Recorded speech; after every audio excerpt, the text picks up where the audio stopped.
Hello, good evening, and welcome to another of these little podcasty type things. So, first of all, hope this finds you all well. I've actually got a new microphone this evening. So, the first thing I need you to do is, can you let me know if you can hear me? So, just drop a message so I know that I'm actually being heard. That would be really good.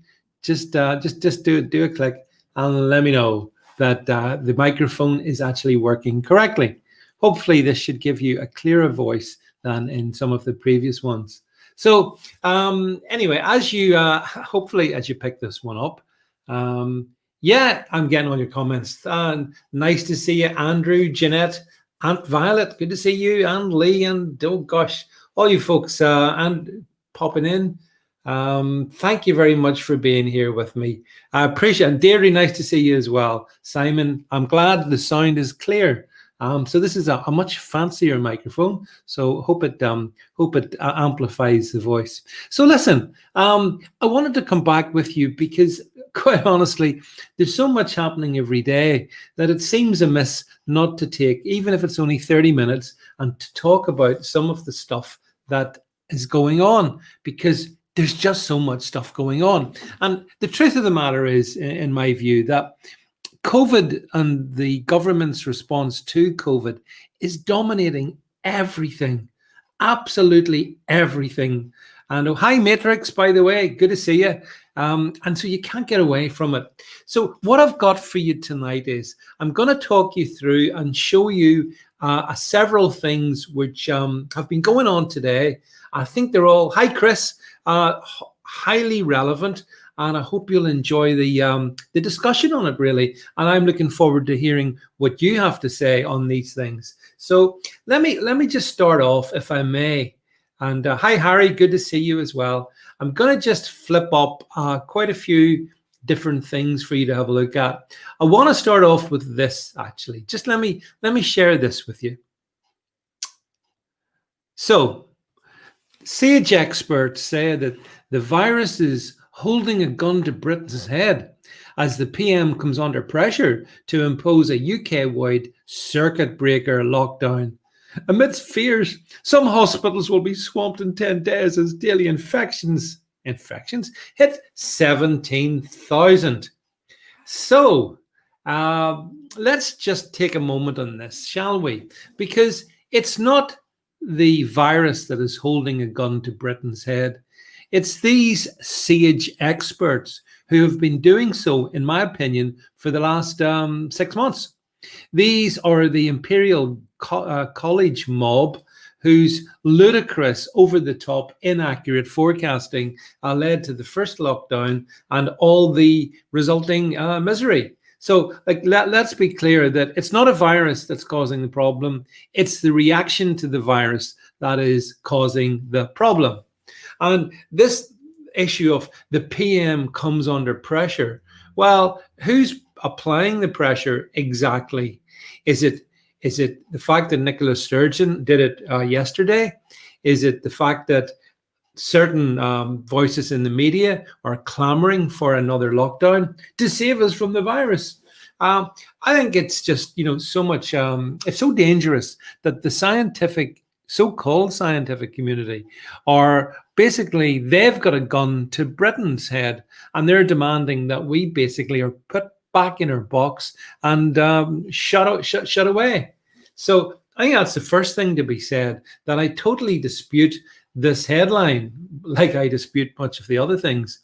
But the question is this: let's talk about what is being planned for us and what they have in store. And let me show you. So, folks, this is the traffic light system, which is going to be imposed in England. So if you're listening to this and you're living in England, this is what you're going to get. And you're going to get it sometime in the next couple of days. It will be applicable, I believe, from next week.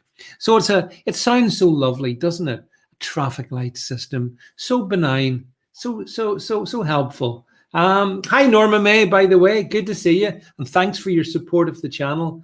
And Auto Spark as well. Good to see you, folks.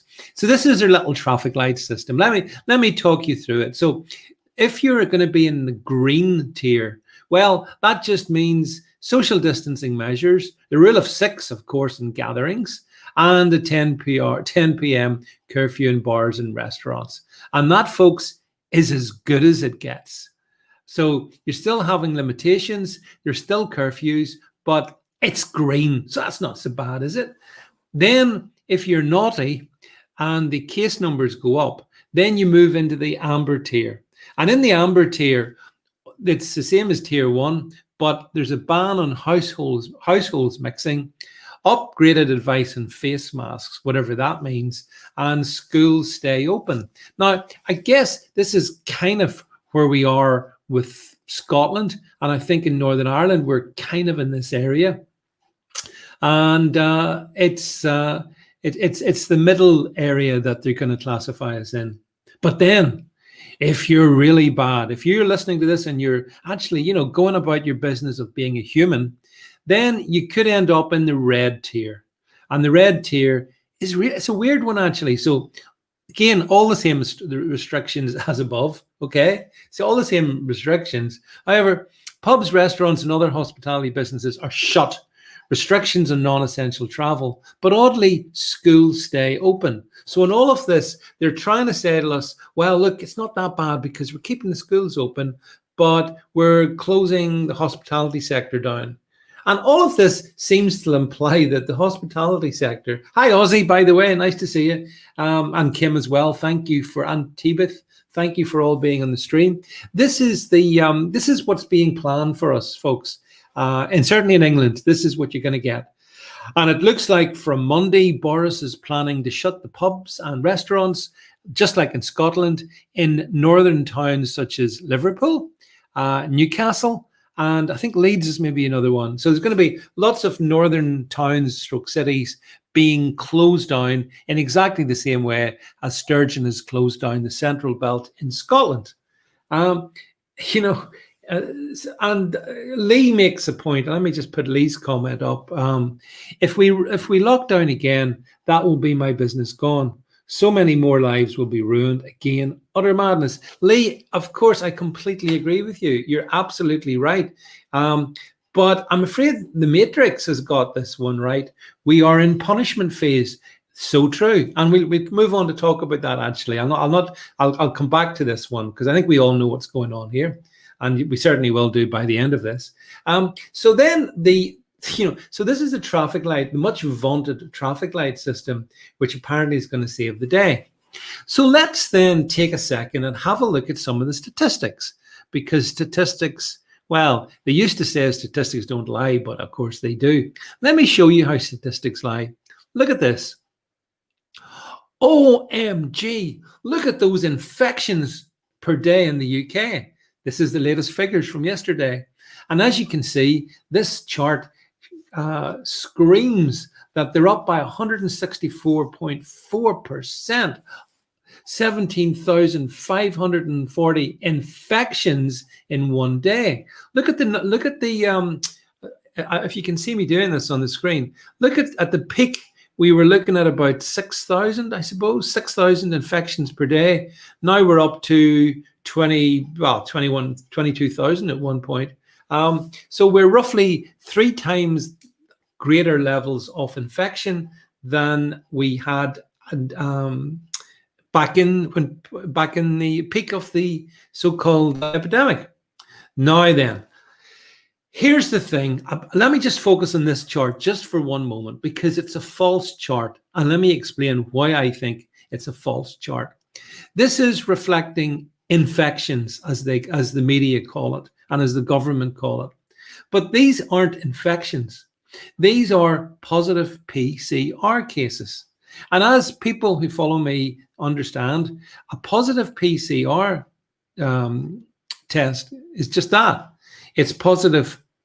It's a positive PCR test. Does it mean that you've got active infection? No, it doesn't. And the only way you can determine the actual number of positives is if you subtract the actual number of false positives. The government refuses to reveal what the false positive number is.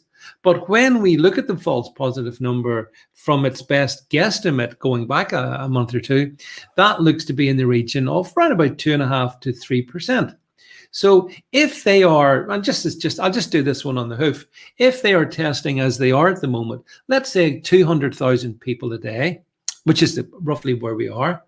If they're testing 200,000 people per day, and just for the sake of ease of calculation, 3% of those are false positives. Well, 3% of 200,000 is 6,000. So on that basis of that level, you're looking at roughly 6,000 of cases are instantly false positives. So you would subtract the 6,000 from, as you can see in the chart here, this sort of 6,000 figure, and you end up with basically 0 new infections. Now, when we jump up further to 14,000, which you can see here, again, we have to ask, well, what is the total number of cases?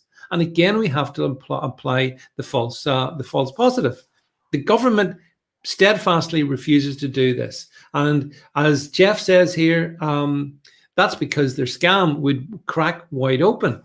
But if you want to look at how the scam cracks wide open, so as you can see, according to the government, which I, as I say, dispute this, there's roughly 3 times the level of infection as there was at the peak. And that's been going on now for several weeks. And remember, the virus has a 14-day or so incubation period. So let's have a look at the mortality figures. The figures that they never want to talk about. Let's have a look. Oh my. So the level of infections are 3 times greater than they were at the peak here, as you can see, 3 times greater. But look at the deaths. The deaths are minuscule. Now, I accept every death's a tragedy. And I'm very sad that anybody loses their life. That, of course, is a tragedy. We're all human beings. We don't want to see anyone lost. But on the other hand, folks, and I hate to tell you this, but death is part of life. People die. So here we are in October, and we have a death rate, which, of course, is rising slightly, but which is roughly, we're talking about 77 deaths, I think, is the most recent figure they've given, against a peak of 1,224. Meanwhile, the number of infections have tripled.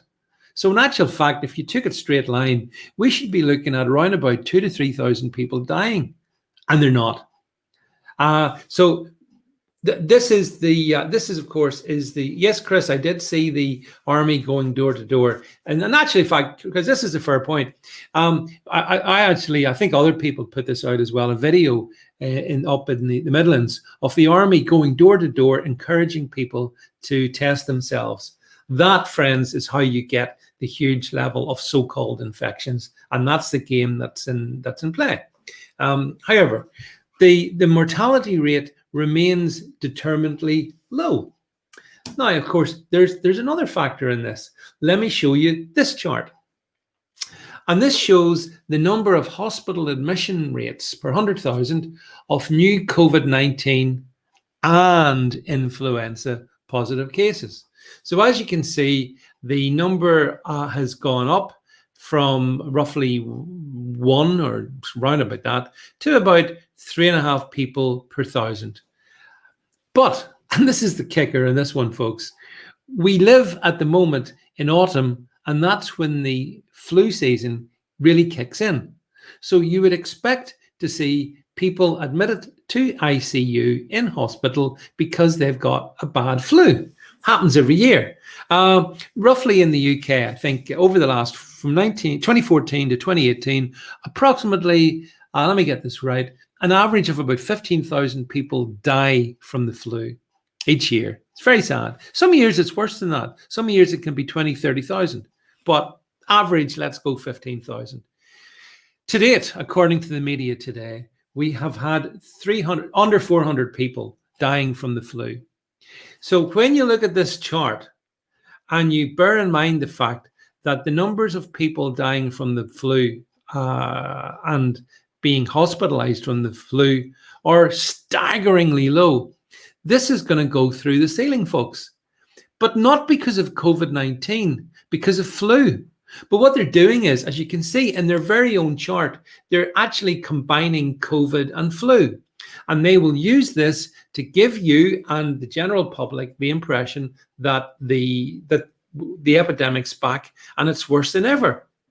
Now, this to me, I think it's kind of deplorable that this is the kind of business that they're up to.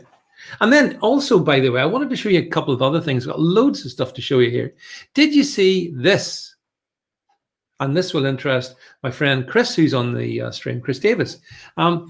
The Irish Republic has responded to their rising case-demic by wiping every country from Ireland's green list. So as it says here, the Irish Republic have announced that no countries will be on the country's travel green list from Monday. What do you think of that? They've actually stopped travel to everywhere. The one thing I'm trying to figure out is, given that Northern Ireland is a different country to the Irish Republic, I wonder, have they banned people traveling to Northern Ireland, or somehow does that fall outside the this red list, which is basically the rest of the world? But can you imagine how that's going to impact on the people of the Irish Republic? They're basically being told they can't travel. And of course, it's not just the Irish Republic that by no means is. I mean, the Irish Republic is pretty draconian. But let me show you this as well. Chris is saying he should have been going to Dublin tomorrow. Yeah, well, as I've said to you, Chris, unfortunately, the Irish Republic has gone full on authoritarianism. It's very, very depressing for all my good Irish friends who are having to live in a little tyranny. Actually, I saw TV footage of the Irish police on the roads stopping drivers to ask them where were they going to. Huge traffic jams in Ireland as the police get out to basically ensure that people don't travel within the country. And now we're being told they're not traveling out of the country. This is the tyranny that we're living under. Now, let me show you another one that I wanted to share. Did you see this from the Metropolitan Police? Because it's relevant. The Metropolitan Police tweeted earlier that, quote, as you can see, everyone must must maintain a 2-meter distance in public, wear an appropriate face covering, and wash hands frequently. So, and officers will be issuing fines to those who choose not to comply to COVID rules. And then they've got this Orwellian line, keeping apart keeps us safe. Well, of course, keeping apart destroys family units, causes misery, causes in some cases people becoming almost suicidal. And I've seen so much of this on social media. I've seen people being broken in Scotland in particular. I've noticed this, where I've seen people post who are lockdown skeptics like myself and perhaps you. Oh, hi Sharon, good to see you on the stream. These people are being sent into depression because they're being kept apart from their loved ones, from their family, from their friends, from their ability to socialize. This is truly appalling stuff. But just on the Metropolitan Police, and it needs to be said, this is incorrect, and it's disgraceful that they've actually sent this out, because if you are exempt, you do not have to wear a face covering. You are exempt from wearing a face covering in any or all settings. That is the regulation. So when the police actually lie to you, it's very disturbing. It's very disturbing. And of course, Kim's right. It's all about build back better, the globalist mind reset. Of course, I think many of us see that as exactly where it is. But nonetheless, the Metropolitan Police are frightening people, intimidating people, and providing inaccurate knowledge. So what they should be saying is wear an appropriate face covering where relevant and wash hands frequently if you want. But this is the kind of the COVID, how can we put this ritual? It's like a religious ritual. Where you wash your hands, you stay your distance, you put your mask on, you comply. It's all about compliance.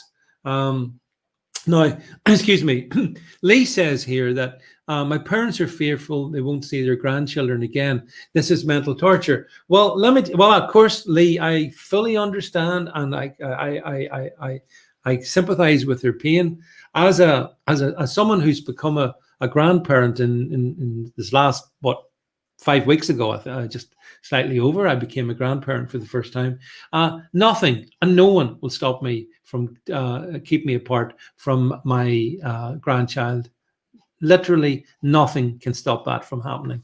But this is the world that we've moved into, where families are being kept apart, and and then some wet behind the ears, humanities graduate working in an ad agency comes out with this: keeping apart keeps us safe. No, it doesn't. Keeping apart destroys us. It destroys families.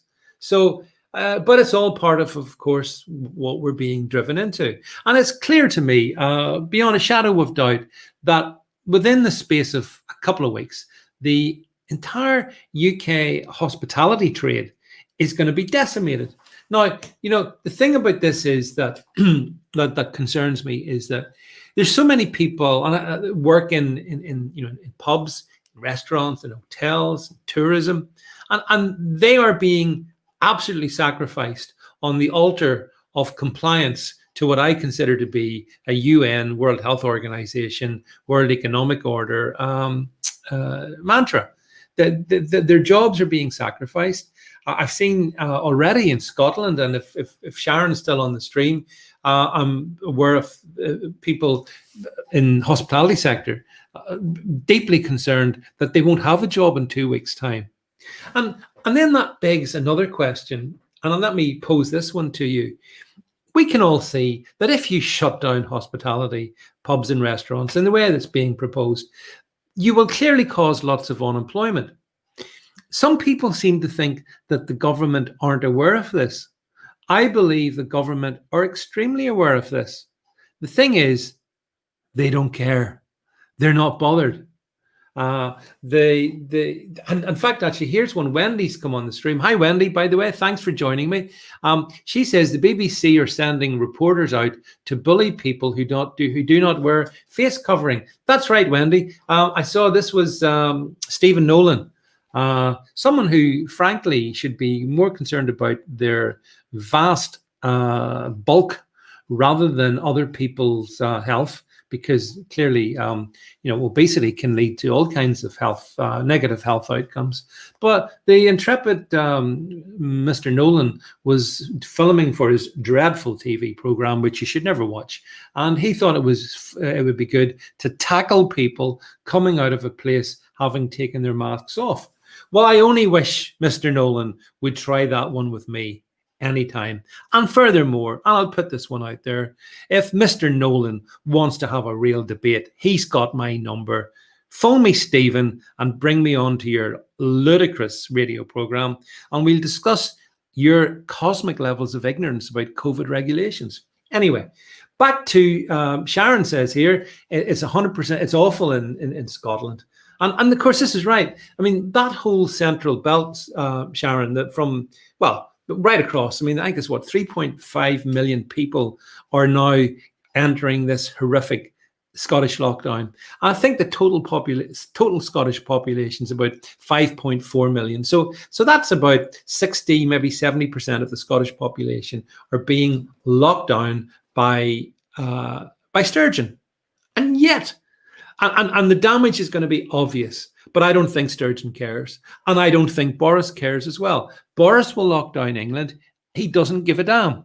And here in Northern Ireland, they will lock us down, folks. If you're, as I can see with Ozzy and some of the folks here on the stream that are local, we're going to go through the same. For some reason today, our almighty executive, the clown world at Stormont, they ducked doing anything apart from issuing the fine for not wearing a mask. For not conforming to COVID regs has gone up from 60 quid to, I think it's 200 quid. And again, they're trying to pretend that this applies to people who don't wear masks. But repeat, if you are exempt, you do not have to wear a mask. They do not have to, they have no right to ask you for what your exemption is. If they ask you for what your exemption is, they themselves are in breach of COVID regulations. And they know this, of course. And that's why I'm trying to encourage as many people as possible to make sure you're familiar with government legislation, government regulations on this, so that when they ask you the question, why are you not wearing a mask? You say, because I am exempt. And if you believe you are exempt, then you are exempt. You don't need to have anything to prove it. You just need to say it and state it plainly, and preferably have downloaded something from the government website saying you're exempt. They can't fine you. And of course, as those who follow me closely know, the police have visited me, and that's exactly what I explained to them. I have exemption. I can't tell them what that exemption is. However, I believe people should follow the government's advice, and the government's advice is very, very clear. If you're exempt, you don't have to wear a mask. But anyway, that's that particular topic. And Jeff says, we Jimmy Cranky and Boris are singing off the same hymn sheet. They absolutely are. Why, Jeff, it's almost like they're all following the same agenda. Hey, Ozzy, do me a favor, by the way. If there's an NI government download, can you do me a favor and send me a link? You can send it to me either on here or at my Alt News Media email address, or on my Facebook, or on my Parler, wherever. But I'm very clear. Matrix is right, by the way. Folks, there's no requirement to wear a lanyard. That's as bad as an armband in 1939. Exactly. It's like a yellow star. It's not going to happen. Graham says, is this the big sharp shock to help get rid of the virus? But what happens when you give it your best shot and it does not work? Well, the problem I have, Graham, is that I don't believe, quite honestly, that the virus is particularly prevalent. Certainly, it's way below the level of flu. But then, as we've showed earlier, the government is deliberately adding flu and COVID together. Tony says 93% of positive tests are not infections. Tony, this is exactly my point. I believe that round about 90% anyway of positive PCR tests are false positives. That means that the remaining 10% can potentially be positives, but they could be other things as well as false positives. They could be trivial positives. They could be shards of the RNA of the virus because you had it 6 months ago.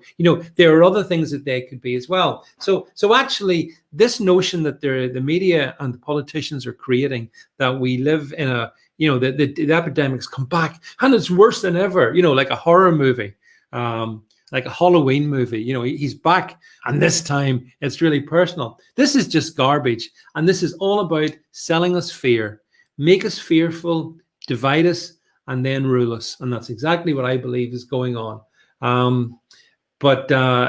Kim says, I don't want to see it happen, but the police can't protect everyone. If our UN compliant our UN compliant MPs over the COVID withdrawal. Well, I don't want to see, of course, anything inappropriate happen to anyone. But as I said to you yesterday when we spoke, I get very concerned when I read about people with pancreatic cancer, for example, which is a very bad cancer, being told that, oh well, you mightn't be able to get your operation if you've got COVID. So they're going to let people die from cancer on the fear that they might have a virus, which if they do have it, I think the recovery rate is 99.4%. Correct me if I'm wrong, 99.4%. And Ozzy's right, actually. The only station that's asking any questions is Talk Radio. And some of the folks over there, like Julie Hartley Brewer, like Mike Graham, they're doing a good job. On a positive note, Chris says the Madrid courts ruled against the government lockdown today. That's right. I saw that one, Chris. This is where the government were basically wanting to put Madrid into, I think it was a full lockdown, Chris. And the government, the court said, no, you can't do that. And this is one of the reasons, by the way, Chris, why our government is treading carefully. So the things that it refers to as COVID laws and regulations only go so far. And that's why they have to, for example, they have to allow people reasons not to conform. Now, obviously, if you've common sense tells you that if you think you've got the virus, if you think you have it, then the sensible thing to do is self-isolate and, and be sensible about how, and stay away from other people, hopefully, until you feel a bit better.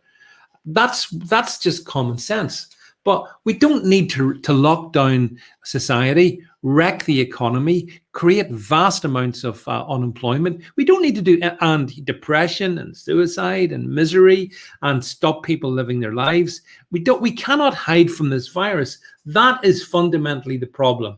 The reality is that the Matrix says Peter Hitchens has led the charge initially. Yes, Peter did lead the charge initially, and well done, Peter Hitchens. I have congratulated Peter for the fact that he's been very good and solid throughout this one. So fair play to Peter Hitchens, and actually Talk Radio for helping give Peter a platform. Peter and I have had our differences, as some of you back in my Twitter days, you may have seen. We did have a bit of a scrap about Brexit and whatnot. But hey, in a way, this is much more significant than Brexit, because this is about our actual freedoms to be human beings, our freedoms to visit our family, to be with our loved ones, to go out and see our friends, to socialize, to go to restaurants, but think about this though. And, I'm actually, I don't want to go over my time, but think about this just for one moment.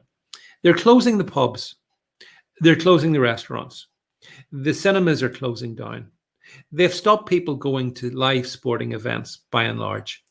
Fundamentally, every area where you can have fun and enjoy yourself and express your humanity, every one of those areas is being closed down. Now, that is very disturbing. And, it is kind of like Otto Spark says here. It's a mind virus. It's about fear-mongering all the time. You try and watch, which really you shouldn't do. If you watch mainstream TV or mainstream radio like the BBC, or even actually any of the channels, the government's pumping advertisements out all the time, fear-mongering advertisements. Sharon says all the lockdown contradictions don't even make sense. That's right, Sharon. The reason that the lockdown contradictions don't even make sense is they're not supposed to make sense. That's the worst bit in all of this. So that's why, for example, people are told back in August, look, eat out to help out, go out, bring the family out, sit down, go out, go into restaurants, pubs, sit down, have a lovely meal, and you get tenner off it. That was August. In September, the same government was saying, right, we're going to have to lock you down again. And the reason, and let's cut to the chase in this one, the reason for all this contradictory behavior is this is a government bullying the people. This is abusive behavior on the part of the government towards its people. It is essentially, to put it like this way, and I know this is an analogy that others have used, most notably Dave Cullen on Computing Forever. It is essentially like being in a bad relationship with someone who hits you and abuses you, but then keeps coming back and saying, look, all those things, all those really bad behaviors. Now that happens between two people. This is happening between a government and 67 million of us. And these politicians are getting away with it. Chris says the point. Here's going back to Sharon's point. Chris says 15 days to flatten the curve, they said. Well, that's right, Chris. Boris also told us back, if you remember then, that he reckoned by November, things would be back to normal. The last update I had from Boris at his ludicrous party conference was that by September or October of next year, things should be back to normal. Well, honestly, if you are going to believe Boris Johnson, you really, I've got a bridge in Nevada I want to sell you, if that's the case. The reality is that they're lying through their teeth. I think this government has fallen down a rabbit hole. I think at least in the most benign explanation. They've gone down the rabbit hole and they're going deeper and deeper. So rather than turn around and admit the mistakes which they made, not least, for example, the slaughter of all the elderly people booted out of NHS hospitals in order to say, November 21. Oh, maybe you're right, Ozzy. So I'm just reading comments here. Maybe he meant November 21. Maybe he did. Anyway, it's never going to happen. This is the same government that was responsible for the deaths of many of our most elderly and vulnerable citizens. So this is not a humanitarian government in any regard. And when Boris tries his cliched neo-Churchillian act, I don't think it cuts through anymore. I certainly hope it doesn't anyway. Now, here's Sharon coming back here. She sat in Starbucks without a mask last night with over 70 people. But only 18 at my dad's funeral. Yes, Sharon, and it's very sorry about your dad. This is a terrible time to lose family. It's just the worst year ever. And there's the contradiction, though. You can sit in a Starbucks without a mask, but if you want to attend your immediate family, I'm not sure what the numbers are, Sharon, for attendance at funerals or weddings, actually, for that matter. I thought it was maybe 15 or 20 or something like that, but it's just cruel. It's just, and I'm sure you all saw the story of the lady who was at the funeral service for her husband had died, and she was very upset, as people are. And a couple of her family moved to comfort her, and they were told to get away from her because they were breaching social distancing. Well, all I can say is in that scenario, folks, if that had been my mother and who was needing comfort and someone tried to do that to me, they probably wouldn't be feeling too good, because it's outrageous as this could happen. And I think that did cause a ripple of anxiety amongst the government class.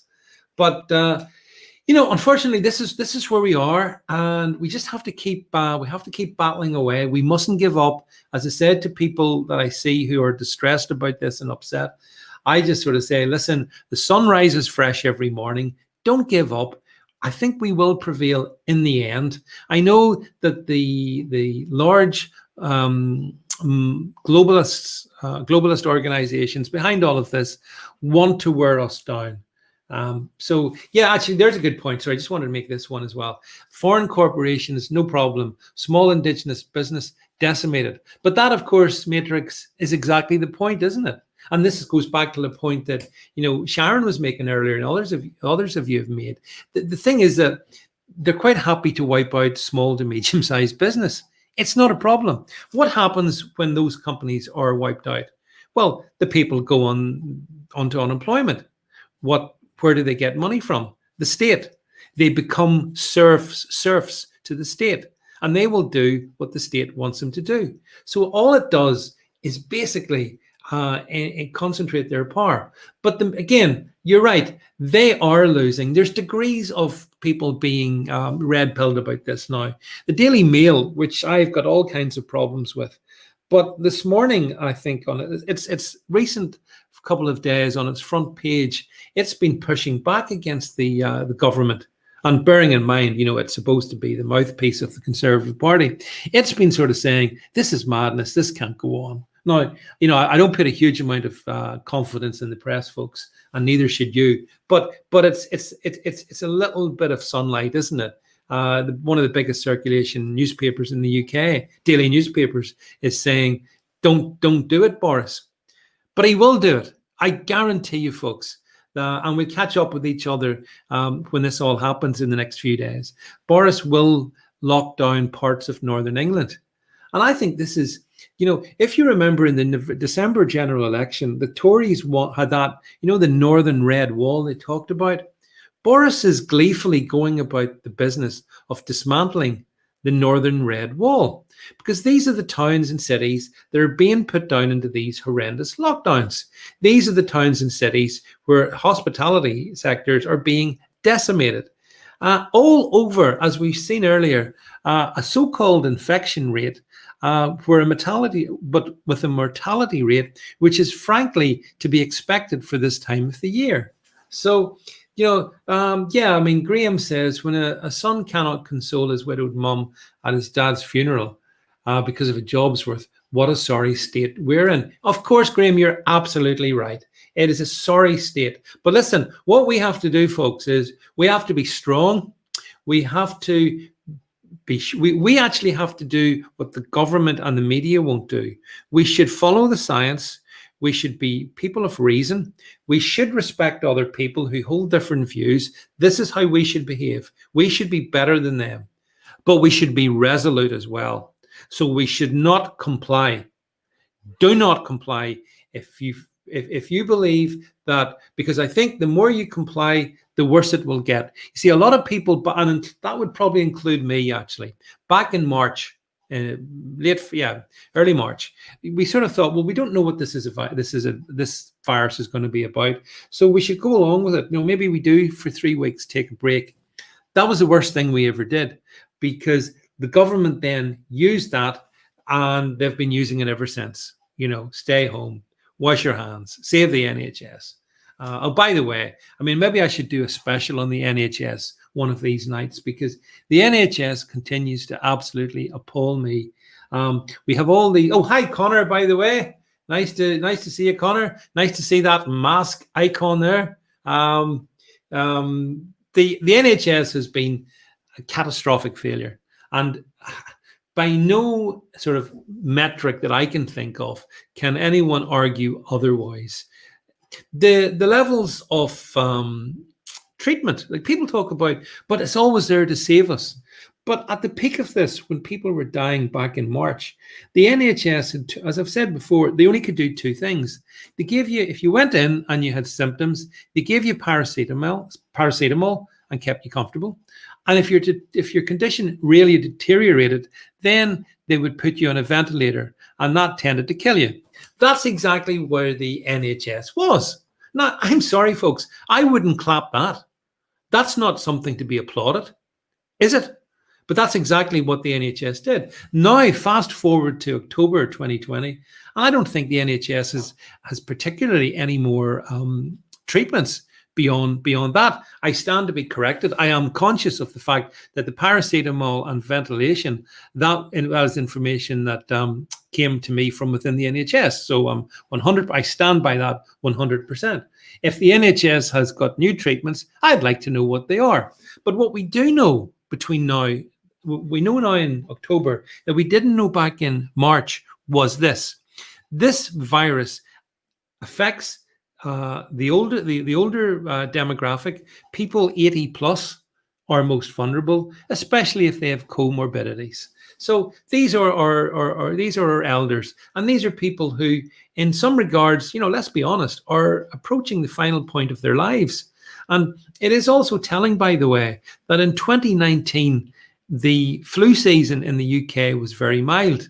And a lot of the very elderly people who would otherwise have been taken by the flu in 2019 weren't taken. They made it into 2020. And God love them. In March, COVID was waiting for them.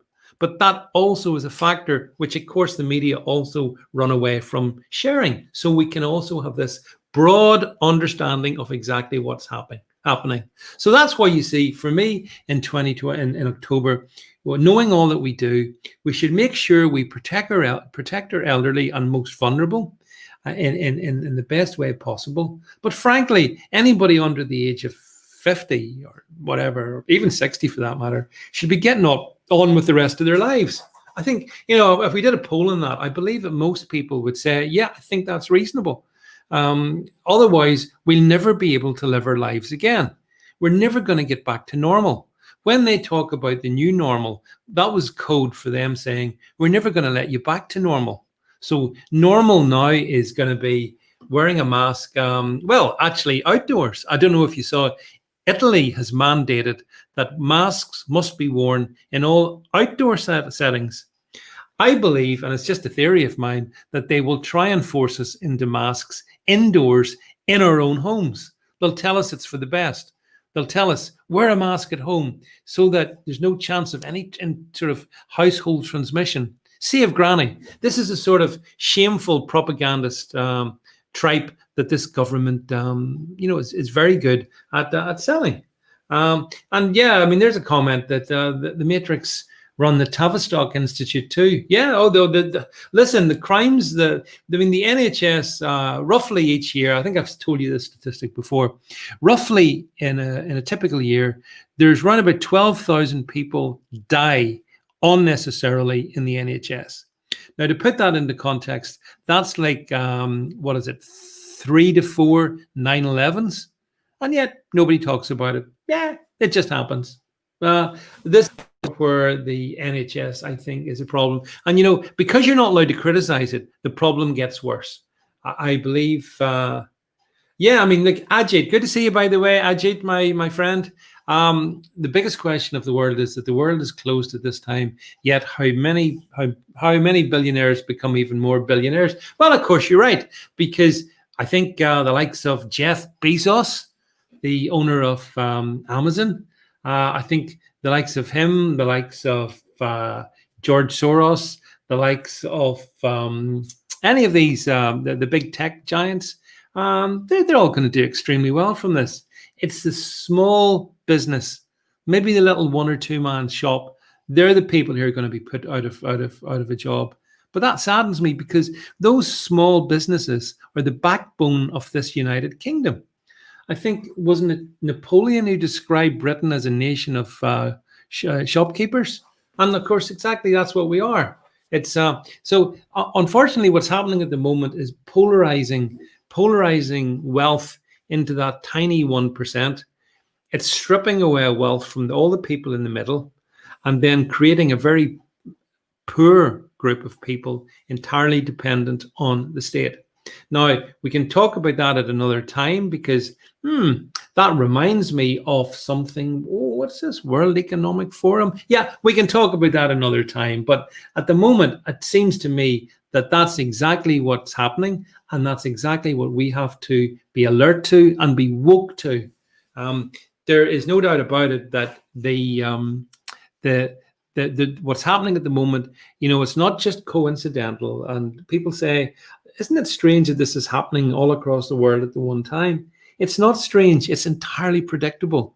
This is the reality of it. This is kind of coordinated, pretty much lockstep. So Nicola Sturgeon does it today. Boris Johnson does it tomorrow.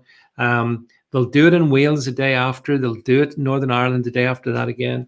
And the Irish are doing it. And, with the exceptions of the likes of Sweden, which is a different case, different area, and a couple of the South American countries actually as well. It's interesting what's happened in South America in terms of results and outcomes. There's a synchronicity, and the synchronicity lies around the fact that it's pretty much centrally driven. So look, folks, that's it from me for tonight. I don't want to talk too much longer, because I can feel my if I talk too long and I don't have a glass of water or indeed anything else in front of me, heaven forbid I should have a glass of wine. If I talk much longer, my voice is going to go. But yeah, Aussie, a few comments, by the way. I just want to. Aussie says Ireland just effectively legalized euthanasia. Chris says, no Guinness for me this weekend. Hopefully to go at Christmas. You might be optimistic there. On the upside, skiing holidays are going cheap. Well, that's right. There's always something positive. Jeanette, thank you very much for your time. Kim, all of you folks, thanks for Ajit, Sharon, and Matrix, and all of you folks on the stream. Thanks for being with me. Hope you find this one enjoyable. I want to try and do more of this kind of stuff where I can share stuff on screen with you. I think it makes it, hopefully you enjoy that, and it helps me make my points. So that's it from me for tonight. Thank you for being on the stream, and I of course can still be found on Parler, where you can see me posting away. You can follow me on Facebook at David Vance. You can follow Alt News Media on Facebook. If you're a friend on Facebook, you can even get my private Facebook thingies. So there's lots of content for you out there. And of course, last but not least, you can follow Alt News Media as well. So look, thank you very much, everyone. And we'll catch up with each other real soon. Bye for now, and take care of each other. Bye-bye.